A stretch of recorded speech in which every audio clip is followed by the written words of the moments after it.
Treneru, evo pred nama je nova utakmica. Slaven Belupo sutra gostuje u Karlovcu u sklopu 16. finala Hrvatskog nogometnog kupa. Iako igramo s trećeligašem, opuštanja sigurno nema.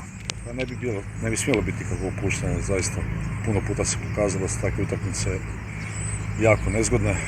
Naravno da puno zavisi od nas, kako ćemo ući utakmicu, kako ćemo to shvatiti. Ja sam shvatio najozbiljnije, nadam se da će novi igrači, jer zaista poslije ovog šoka koji smo imali u subotu treba nam, neću reći lakša utakmica, nego utakmica na najmirniji način da to odradimo. Nadam se da ćemo to tako i napraviti i da se možemo pripremati miru u sljedeću utakmicu. Spomenuli ste i sami šok u 90. minuti protiv Istre. Da li je najbolji lijek brza utakmica poslije te?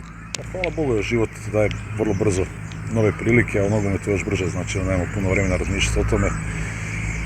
Igramo protiv Karlovca, gledali smo tu momčad koliko smo uspjeli ova 2 dana, jako motorična momčad, mlada sa puno igrača koji su ponikli u Dinamu i Lokomotivi i u Osijeku, tako da ne smijemo ih nikako podcijeniti. S jedne strane, s druge strane, taj Karlovac nije ni trkački ni motorički momčad treće lige, nego sigurno već na razini vrha druge lige, tako da zaista potrudit se sa svojim igračima to se pokažem i da sutra izađemo u najboljem izdanju i da se na kraju krajeva postavimo kao prvoligaš. Samo 3 dana poslije Karlovca slijedi nam Dinamo, bit će to treća utakmica u 7 dana. Možemo li onda sutra očekivati neke promjene u sastavu? Pa naravno da čovjek uvijek mora razmišljati šta je ovo ispred njega, ali najbitnija je utakmica sutra.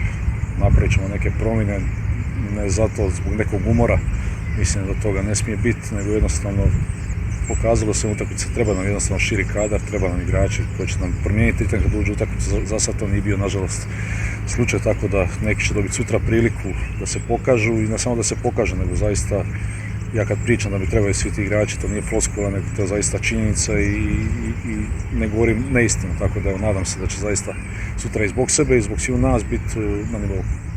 Hvala vam treneru i sretno sutra.